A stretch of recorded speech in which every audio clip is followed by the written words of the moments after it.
Bwana wetu Yesu Kristo asifiwe. Ninakusalimu katika jina kuu la Yesu Kristo mahali popote unapotufuatilia, na ninakukaribisha sana katika kipindi hichi cha Saa ya Faraja katika Kristo.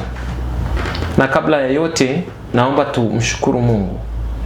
Baba yetu na Mungu wetu, katika jina la Yesu Kristo, asante kwa ajili ya kipindi hichi na asante kwa ajili ya muda huu.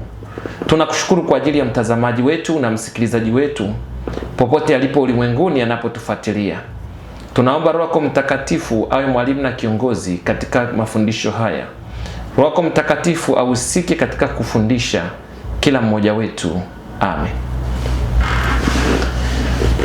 Na leo tuna somo jipya kabisa ambalo linahusu uponyaji wa majeraha ya nafsi.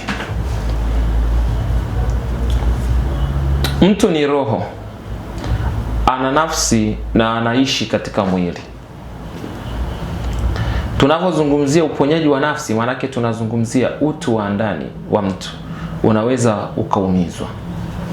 Tunaongozwa katika kitabu kile cha Isaya sura ya 61 mstari wa 1 mpaka wa 3. Nasema, Roho wa Bwana Mungu yu juu yangu, kwa sababu Bwana amenitia mafuta ni wahubiri wanyenyekevu habari njema. Amenituma ili kuwaganga waliovunjika moyo na kuwatangazia mateka uhuru wao, na hao waliao habari za kufunguliwa kwao. Sasa tuangalie kwa kina zaidi kuhusu kuwaganga waliovunjika moyo. Neno kuganga ni neno la kitabibu. Kwa maana unapoenda hata hospitalini sasa unakutana na chumba cha mganga mkuu, lakini kuganga ni neno la kitabibu. Na chochote kinachogangwa basi ni kilicho kigonjwa au kilicho kidhaifu, ndicho kinachohitajika kugangwa. Kwa hiyo kinachoumia ni nafsi yako. Nafsi yako inaweza ikaumia. Katika kitabu kile cha Methali sura ya 4 mstari wa 23 kinasema kwamba linda sana moyo wako kuliko vyote uwezavyo, kwa sababu huko ndiko zinakotoka chemichemi za uzima. Kwa hiyo kwenye moyo kuna chemichemi za uzima, kwa mujibu wa Methali sura ya 4 mstari wa 23. Kwa hiyo sasa moyo wako ukivunjika, zile chemichemi za uzima zinapotea ndani yako. Na hii ni kwa sababu sasa ni vizuri tukajua ni nini kinachosababisha sasa moyo wa mtu uvunjike. Cha kwanza kabisa kinachosababisha moyo wa mtu uvunjike ni maneno. Maneno yanaweza yakasababisha moyo wako uvunjike, ambao sasa kwenye Biblia wanaitafsiri kama nafsi. Moyo wako uvunjike. Na ukisoma katika kile kitabu cha Methali sura ya 15 mstari wa 1 mpaka wa 4 inasema, jawabu la upole hujeuza hasira, bali neno liumizalo huchochea ghadhabu. Kwa hiyo ukisoma mstari ule wa 4 katika kitabu cha Methali sura ya 15 mstari ule wa 4 anasema, ulimi safi ni mti wa uzima, bali ukorofi wa ulimi huvunja moyo.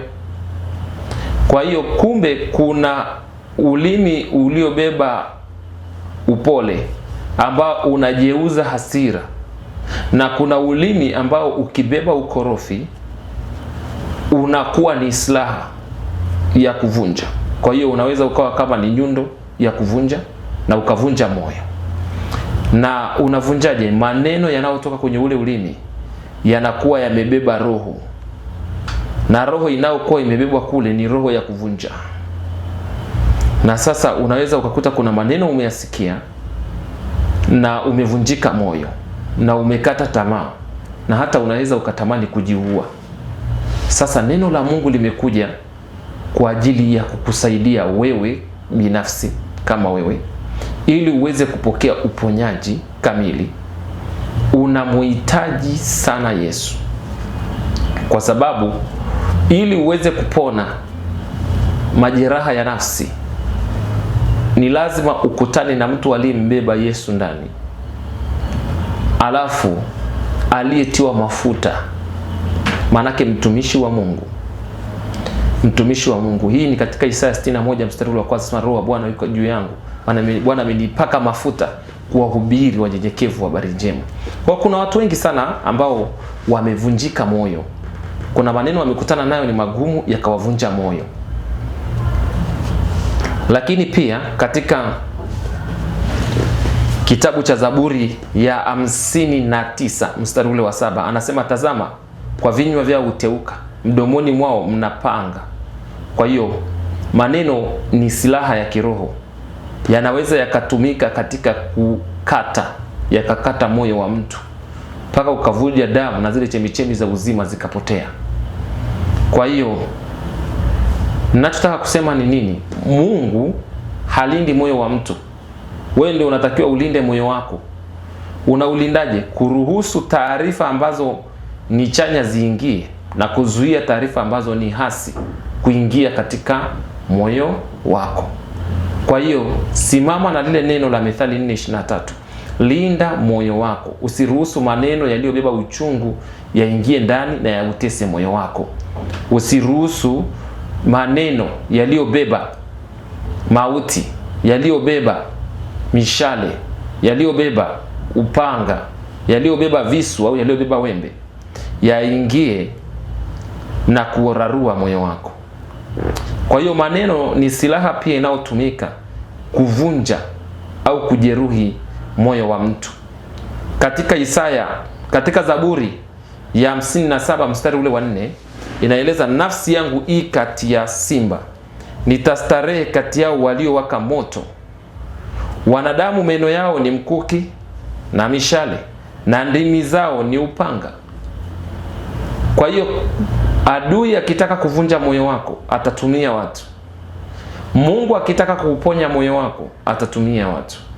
Adui akitumia wale watu, maana yake neno wale watu watakalokuwa linatoa, wanalitoa kwenye vinywa vyao, lile neno linageuka kuwa silaha, linakuwa limebeba silaha ndani. Kwa linaweza likawa limebeba mshale, linaweza likawa limebeba mkuki, lakini linaweza likawa limebeba upanga ndani yake. Kwa hiyo likibeba upanga litachinja, likibeba mkuki litachoma, likibeba mshale litatoboa. Kwa hiyo sasa vyote hivyo ni vitu ambavyo vinakuja kwa ajili ya kupambana na zile chemichemi za uzima. Kwa hiyo kuna madhara makubwa sana ambayo yametokea watu kwa sababu ya kubeba vitu vichungu ndani ya mioyo yao. Kuna maneno ulitamkiwa ambao hujawahi kuyaondoa moyoni, yalivyoingia tu, ulivyoruhusu yakaingia, yametengeneza uchungu. Na Biblia inazungumza wazi madhara ya uchungu. Mtu akiwa na uchungu sana, kuna madhara yanatokea. Kwanza tumezungumza kwamba kuna maradhi kama magonjwa mbalimbali yanaweza kukupata, na tumezungumzia vidonda vya tumbo, pressure, kisukari, moyo mkubwa, kuchakaa kwa ngozi, kuchakaa kwa mifupa na magonjwa mengine mengi. Kwa hiyo wewe ni mlinzi wa moyo wako, ni mlinzi wa nafsi yako. Usiruhusu kitu kilichobeba uchungu kiingie ndani yako. Usiruhusu maneno yaliyobeba uchungu yaingie ndani ya moyo wako, yataharibu kabisa moyo wako na hatimaye utapata magonjwa. Kwa tunatamani Yesu akuponye mahali ulipo. Mahali popote ulipo, unaweza kufunga macho kama kuna maneno yameingia moyoni na unasikia uchungu na yamekuvunja moyo, na Bwana Yesu atakuponya sasa hivi. Sema, Bwana Yesu, naja mbele zako, mimi ni mwenye dhambi. Naomba unisamehe dhambi zangu zote. Futa jina langu kwenye kitabu cha mauti na uliandike upya kwenye kitabu cha uzima. Bwana Yesu, ninafuta maneno yote niliyotamka, niliyotamkiwa, ambayo yamebeba uchungu ndani ya moyo wangu. Ninayaondoa leo. Ninafuta hayo maneno. Natangaza kabisa ya kwamba hayo maneno hayatakuwa, hayo maneno hayatasimama wala hayatatenda kazi, katika jina la Yesu Kristo. Nakushukuru Bwana Yesu. Amen. Ikiwa umerudia maneno hayo, basi Mungu ameshauponya moyo wako. Kuwa mlinzi wa moyo wako na usiruhusu tena kitu chochote ambacho kimebeba uchungu kuingia na kuutesa moyo wako. Mungu akubariki sana kwa kuendelea kufuatilia vipindi hivi. Endelea kuwa mfuatiliaji wa vipindi hivi katika channel yetu, na naamini kuna mambo mazuri zaidi yanakuja. Mungu akubariki sana. Amen.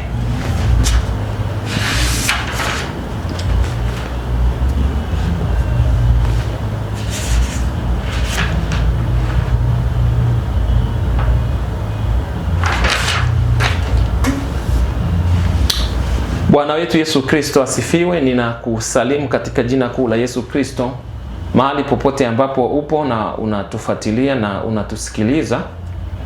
Tunakukaribisha sana katika kipindi cha Saa ya Faraja katika Kristo, na tuna somo jipya kabisa linalohusu vita vya maneno. Vita vya maneno. Na kabla hatujaanza somo letu, basi tumshukuru Mungu. Baba, katika jina la Yesu Kristo, Mungu mtakatifu, tunakushukuru kwa ajili ya siku ya leo njema ambayo umeifanya. Tunakushukuru kipekee kwa ajili ya watazamaji wetu kokote waliko wanakotufuatilia. Tunakushukuru kwa ajili ya wasikilizaji wetu. Na tunakusihi Bwana, ujumbe huu ukapate kubariki. Ukaguse maisha ya watu na ukafungue mioyo ya watu. Ukafundishe watu, ukatie watu moyo na ukawaonye. Katika jina la Yesu Baba, na nyenyekea chini ya uwepo wa nguvu za Roho Mtakatifu. Anitumie kama chombo chake. Mimi nipungue naye aongezeke. Katika jina la Yesu Kristo. Asante kwa ajili ya kila mmoja anayetufuatilia. Amen. Vita vya maneno. Cha kwanza kabisa ni vizuri tusome neno la Mungu ambalo litatupatia nuru zaidi.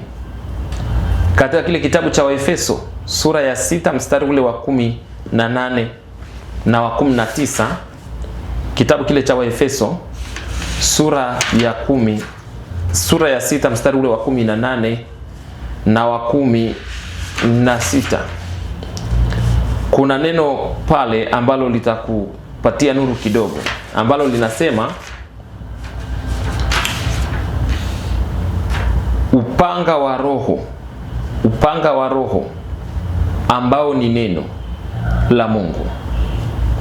Upanga wa Roho ambao ni neno la Mungu. Kwa hiyo upanga,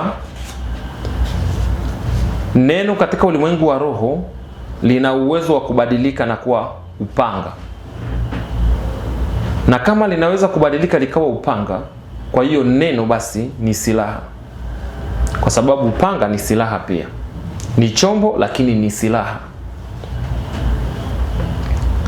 Sasa katika Yeremia sura 23 mstari ule wa 29 inasema, je, neno langu si kama moto na si kama nyundo ivunjayo mawe vipande vipande? Kama ni nyundo, basi nyundo ni kifaa lakini ni silaha.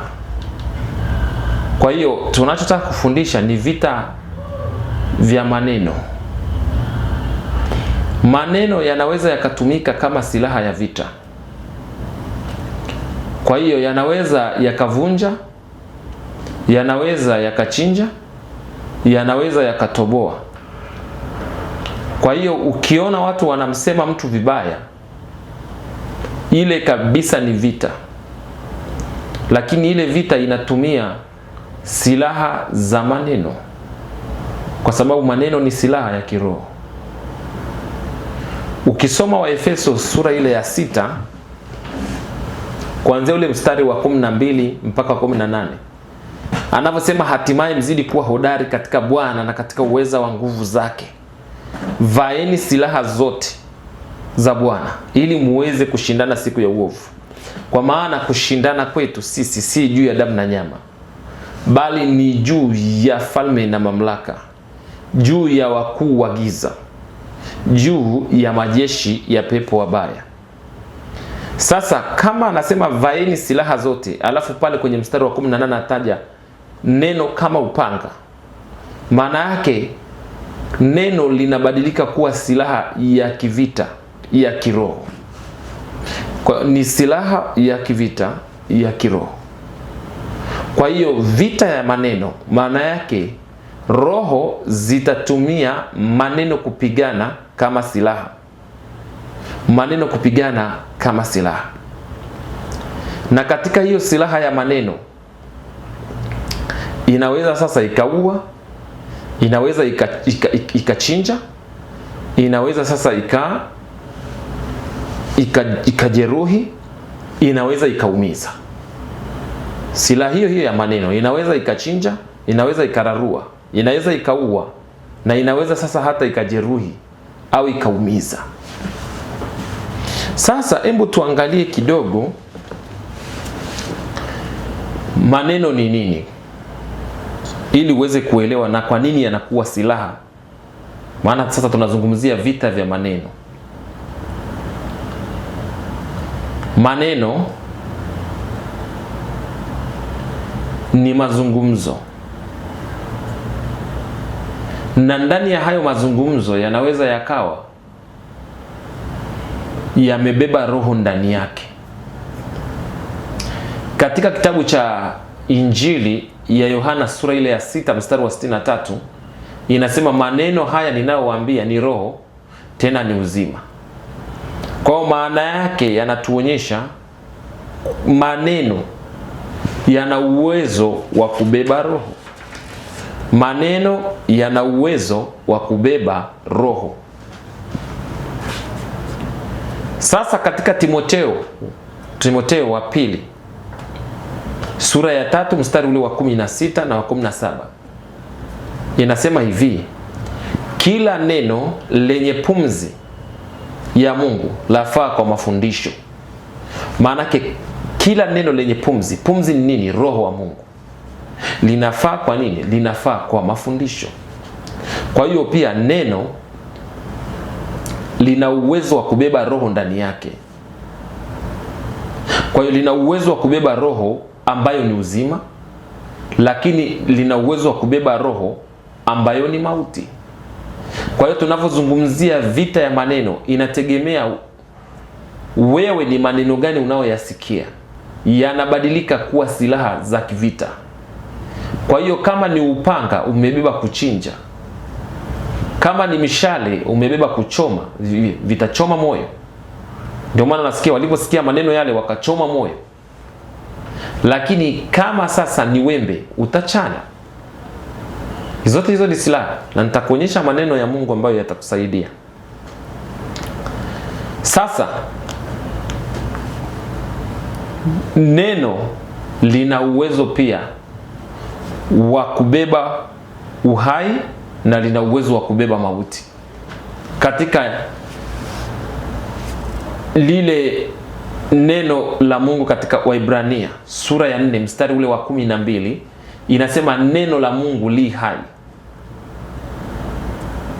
Neno la Mungu lina nguvu. Neno la Mungu li hai, lakini tena ni upanga. Kwa hiyo neno lina uwezo wa kubeba uhai. Neno lina uwezo wa kubeba mauti. Roho iliyobebwa kwenye hayo maneno inaweza ikawa ni ya mauti. Roho iliyobebwa kwenye hayo maneno unayoyasikia inaweza ikawa ni uzima. Ndio maana unaposikia neno la Mungu, uzima wa Kristo unaingia ndani yako, kwa sababu ndani ya neno kuna uzima. Kama ni neno la Mungu, na kama ndani ya neno la adui kuna mauti imebebwa ndani yake. Sasa katika neno la Mungu, neno pia lina tabia, unalolisikia linaweza kusafiri, na tumesha kuambia ni silaha.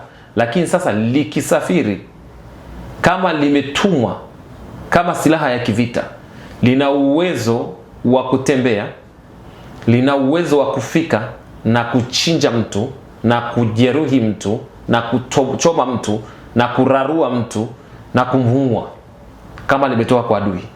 Na kama limetoka kwa Mungu, lina uwezo wa kutembea likiwa limebeba uzima, likiwa limebeba uponyaji, likiwa limebeba uhai, likiwa limebeba kutia moyo, likiwa limebeba faraja, na linaweza kusafiri na kumfikia mtu kokote aliko ulimwenguni na kumtia moyo na kumponya.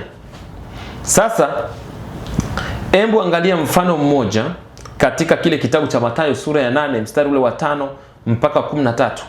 Utaona pia yule akida alimuomba Bwana Yesu kwamba aseme neno tu na mtumishi wake atapona.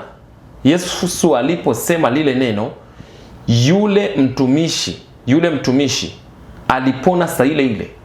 Kwa maanake lile neno la Yesu lilikuwa limebeba roho ya uzima ndani yake. Kumbuka tulikotoka katika Timotheo wa pili sura ya 3 mstari wa 16. Inasema kwamba kila neno lenye pumzi ya Mungu lafaa kwa mafundisho. Pumzi ya Mungu ni nini? Roho ya Mungu. Kwa hiyo kama Yesu alisema neno, mtoto wa yule akida akapona, ndivyo hivyo na adui anaweza akasema neno likatembea, hata kama limesemewa sehemu ambayo wewe haupo, limesemewa mahali pasiri, limesemewa mbali na uko mbali. Lile neno la Yesu kama lilisafiri likamponya mtoto wa akida saa ile ile, ndivyo hivyo neno la adui ambalo limebeba mauti linaweza likasafiri likakuua saa hiyo hiyo. Kwa nini? Kwa sababu linapokuja linakuja kama silaha, linakuja kama risasi, linakuja kama upanga, linakuja kama mshale, linakuja kama kisu, na likifika linaweza likakuua. Kwa hiyo katika siku hizi za mwisho, vita kubwa itakao kuwepo ya watu wa Mungu ni vita ya maneno, na hii vita itapitia mtandaoni. Kwa hiyo ukiona mtumishi wa Mungu amesimama, usifikiri kwamba ni mchezo. Kuna vita ambavyo amepitia akavishinda, hizo vya maneno. Fuatilia kwenye Biblia, hakuna utumishi ambao ni mrahisi. Kila mtumishi unayemwona ameinuka, kama ameinuliwa na Mungu, kuna mahali amepitishwa na Mungu. Angalia Yusufu, aliambiwa amelala na mke wa Potifa. Maana ile ni vita ya maneno, tena ya kusingiziwa, mpaka ikampeleka gerezani, lakini aliruhusu Mungu. Angalia wakina Daniel, walishtakiwa, ni maneno.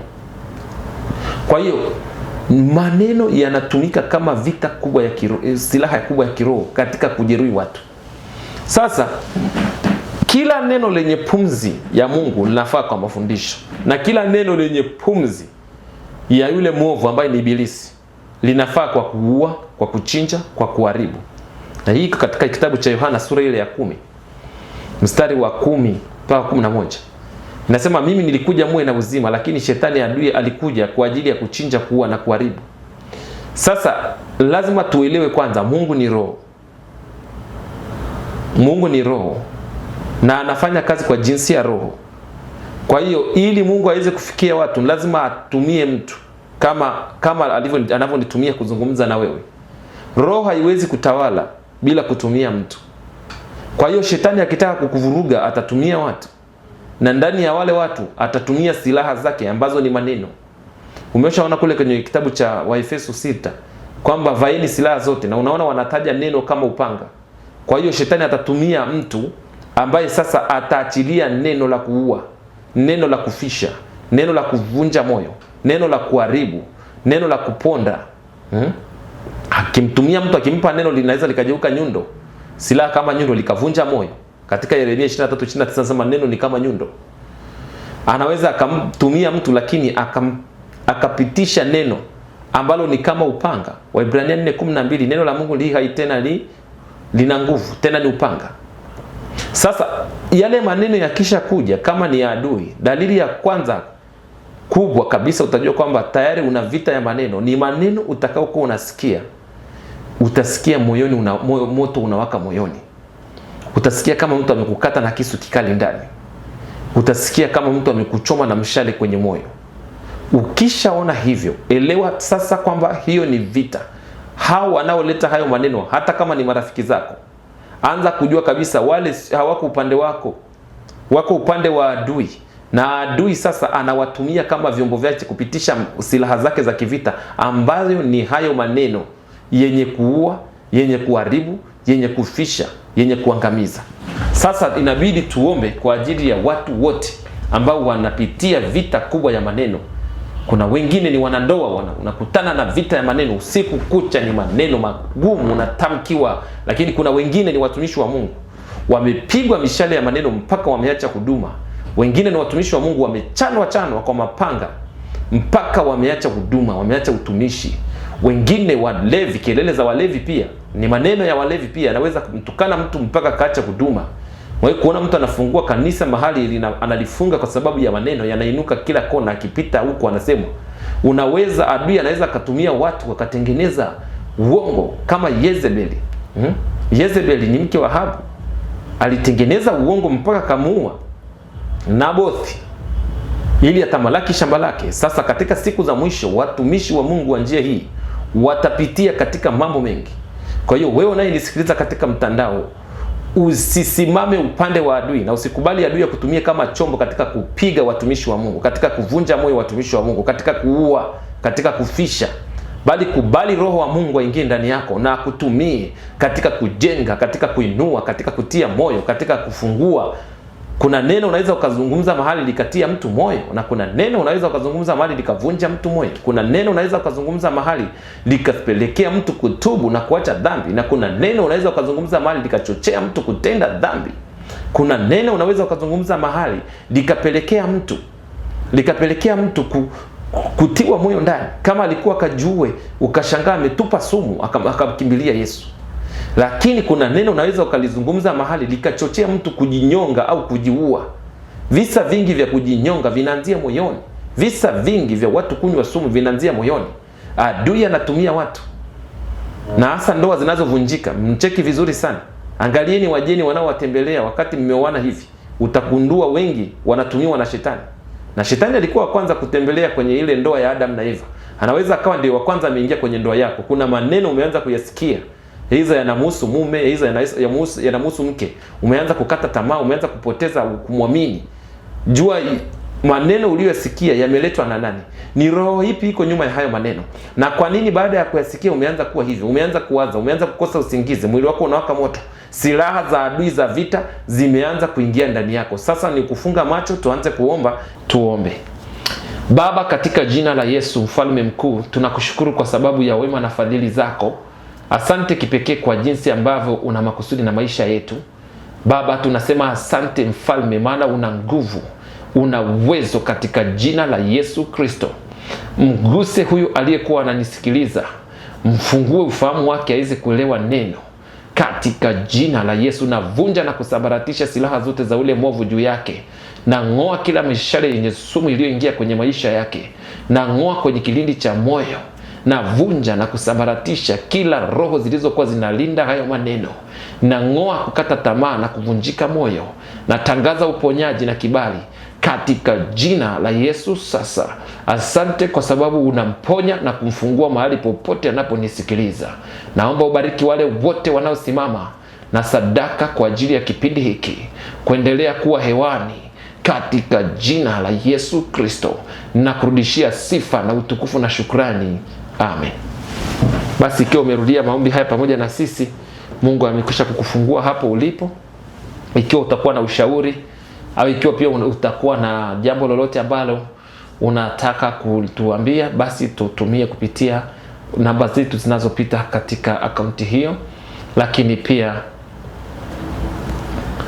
unaweza pia ukatuma sadaka yako kupitia namba hizo za simu, na sisi tutaipata moja kwa moja. Hadi wakati mwingine, Mungu akubariki sana.